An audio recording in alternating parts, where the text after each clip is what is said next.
Bonjour à toutes et bonjour à tous. Avant de vous laisser profiter de la vidéo d'aujourd'hui, j'ai plusieurs choses à vous dire. Tout d'abord, l'histoire de celle-ci m'a été inspirée par un de mes films cultes, Vorace. C'est un film qui a été réalisé en 1999 par la réalisatrice Antonia Bird. Il y avait comme acteurs David Arquette, Guy Pearce et Robert Carlyle. Ce film contient un moment culte pour moi, que du coup, j'ai eu envie de réécrire et retranscrire à notre époque. Le résultat est donc forcément très différent, mais quand même proche du film. Si vous n'avez pas vu ce film, jetez-vous dessus car c'est un monument de l'horreur malsaine. J'ai d'ailleurs utilisé dans cette vidéo l'extraordinaire musique du film. Vous en entendez un morceau là, juste derrière moi. J'ai utilisé le morceau Colquhoun Stories, pardon pour l'accent, de Damon Albarn et Michael Nyman. Vous verrez que ça va donner une profondeur dramatique au récit que va vous conter Monsieur Stanley. Croyez-moi, c'est un moment assez malsain de la vidéo. Je voulais aussi dire un immense merci à mes 3 collaborateurs. L'étrange rendez-vous, Hazel du Carousel et Stupéfiante Creepypasta. Le lien de leur chaîne se trouvera bien sûr dans la description. Foncez voir leur superbe boulot car ils le méritent vraiment. Allez, sans plus attendre, je vous laisse découvrir cette histoire gore et malsaine. Et juste un dernier conseil, ne mangez pas pendant l'écoute. Bon visionnage à toutes et à tous.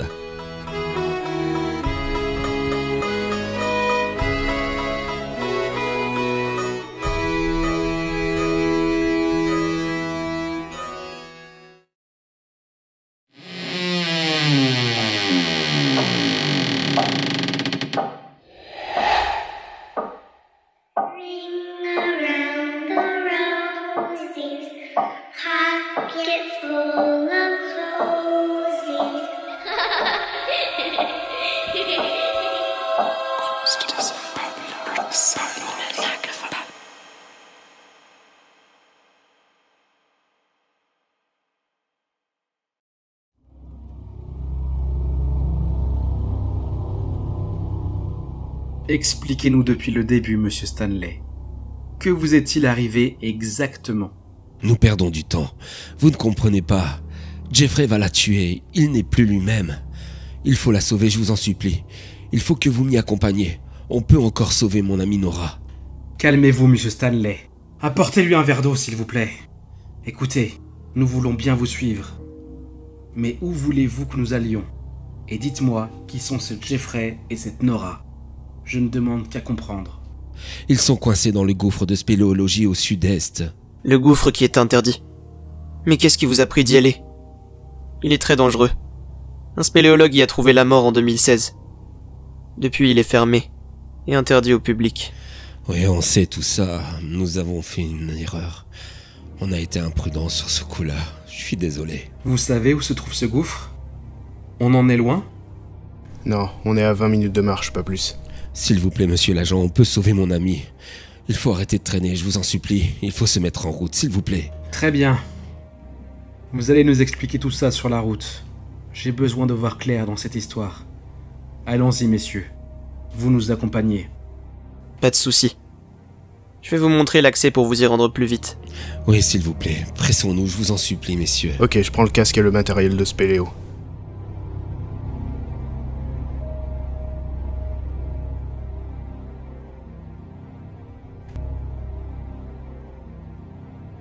Alors, expliquez-nous tout ça. Pourquoi êtes-vous allé dans ce gouffre? Tout a commencé il y a plusieurs jours. Mais à vrai dire, je ne saurais vous dire combien. Mes amis et moi-même, nous avions décidé de nous faire une expédition en spéléologie. Je dois vous préciser que nous ne sommes pas des novices. On est habitué à ce genre de pratique. Notre petit groupe a plus d'une trentaine de descentes de ce genre. Et notre équipement est de très bonne qualité. Nous avions décidé d'aller dormir sous terre. On avait pris des tentes, des sacs de couchage, de quoi manger et boire pour 3 jours. Bref, on peut dire que nous étions plus que prêts. Qui ça, on? Détaillez-moi qui vous accompagnait. Nous étions 6. Il y a 2 filles, Nora et Aline. Puis Fred, le copain de Nora, Jeffrey, Tom et moi. On était au début partis pour faire le gouffre de Panisac. Mais Jeffrey, toujours en quête de sensations, nous a proposé de faire les gouffres et grottes au sud de la forêt. On savait tous qu'ils étaient interdits et même fermé depuis plusieurs années. Mais on avait tous envie de vivre un week-end hors du commun, de braver un peu les dangers. Alors on s'est tous laissés tenter. Après avoir forcé un des accès de sécurité, on s'engouffrait dans un passage très étroit. On s'est tous fait une petite frayeur. La cavité était très serrée. Il fallait passer dans une certaine posture. On avait du mal à respirer. On voulait des sensations, on était servi. Mais une fois passé celle-ci, ce qui s'offrait à nous était magique. Des plafonds rocheux splendides, des stalactites énormes, des pierres brillantes, un cours d'eau souterrain transparent. Chaque salle était plus belle que la précédente.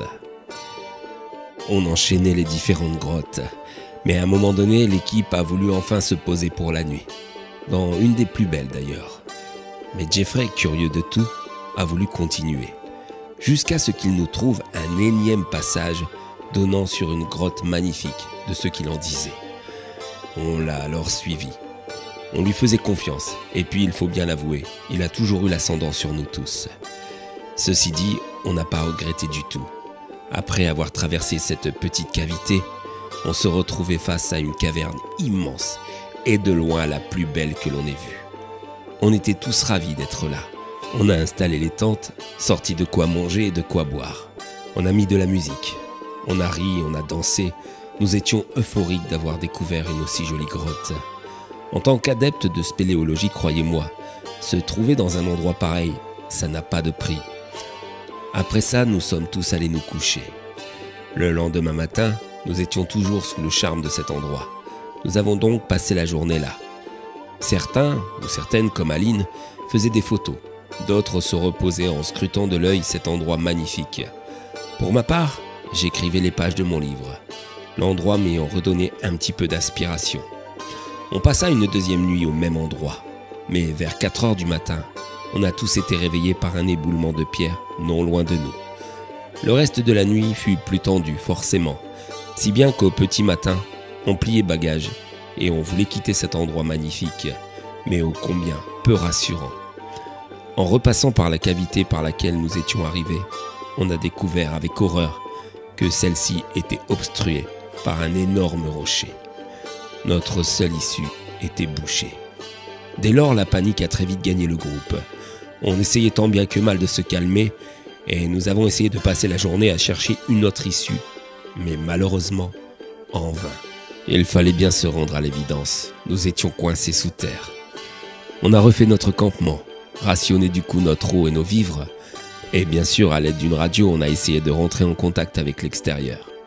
Nos portables sous terre ne nous servant évidemment à rien. Les filles du groupe étaient au plus mal.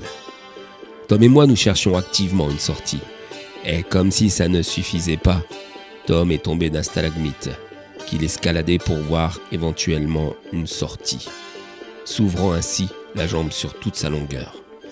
Au campement, on a essayé de le soigner avec le peu dont nous disposions dans la boîte à pharmacie. Et les jours ont commencé à passer. Le moral était au plus bas. Les rations d'eau et de nourriture baissaient considérablement. L'état de Tom se dégradait rapidement. Sa jambe était infectée. Nous étions tous fatigués, persuadés que nous allions tous crever dans cet endroit. Personne ne viendrait nous sauver dans un endroit où l'accès a été fermé depuis 2 ans. La tension montait d'un cran au sein du groupe. Jeffrey essayait tant bien que mal de calmer les esprits. Les filles étaient au plus mal. La soif et la faim commençaient à nous faire perdre l'esprit. Et puis, le matin du 6e jour, je crois, Tom est mort des suites de sa blessure. Je suppose que c'est l'infection accompagnée de fortes fièvres qui ont eu raison de lui. Nous étions tous anéantis. Plus personne ne parlait. Il régnait dans cet endroit si beau une ambiance de mort.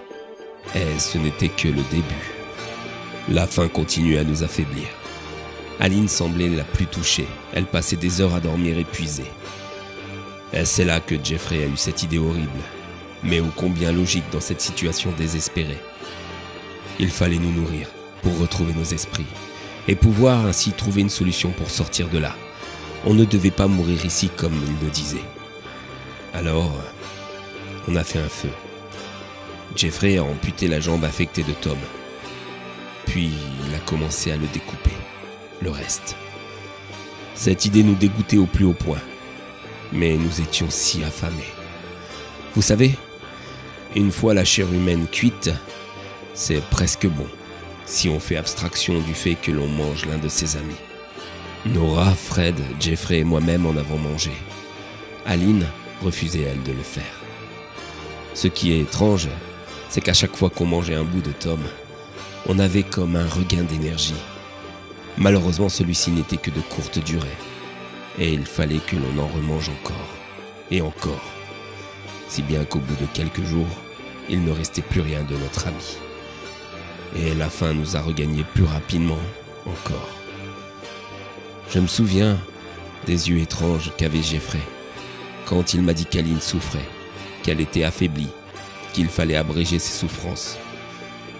Je me souviens du bruit de la pierre qui s'abat sur sa tête, de la quantité astronomique de chair que s'est avalée Jeffrey.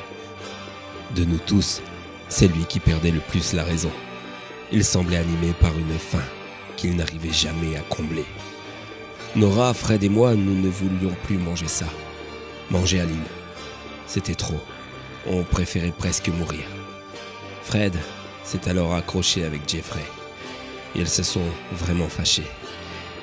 Et là, j'ai vu quelque chose d'incroyable.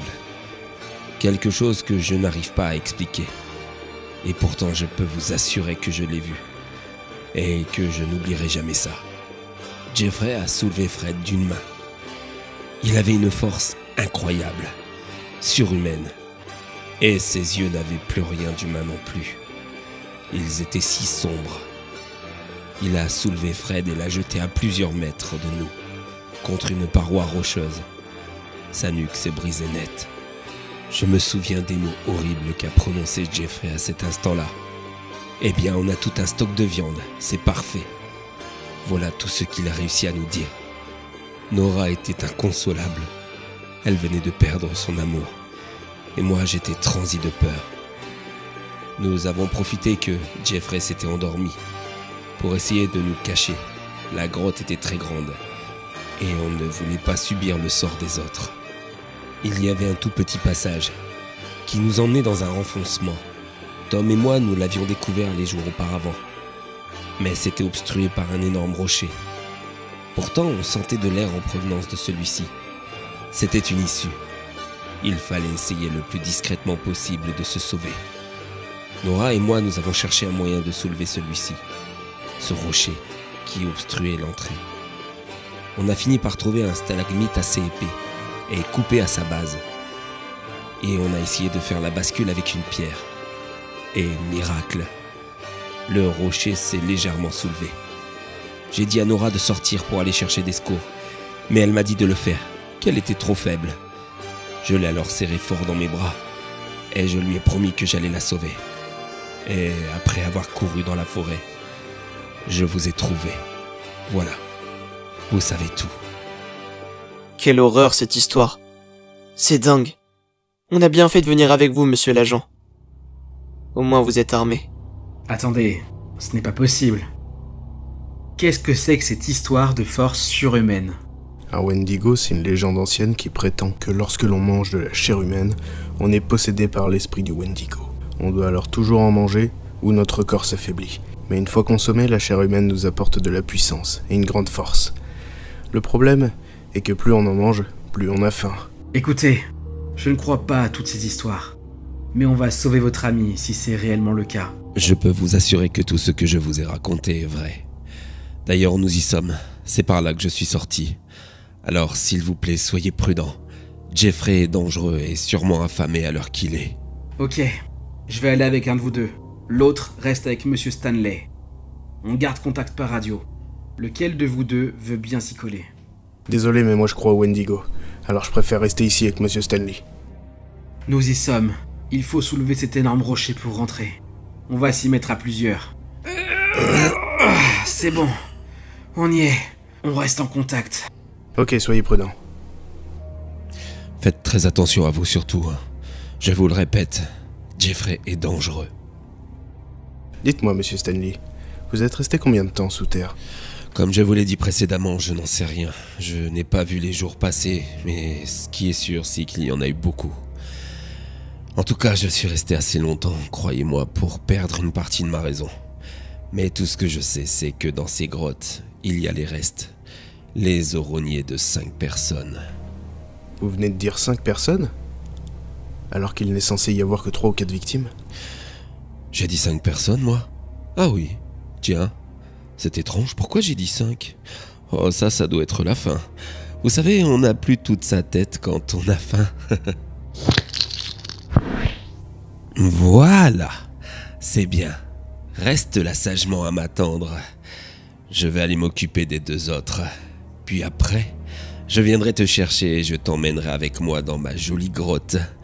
Tu verras, on y sera bien. Quand tu reprendras tes esprits, tu t'apercevras que j'ai un très joli garde-manger.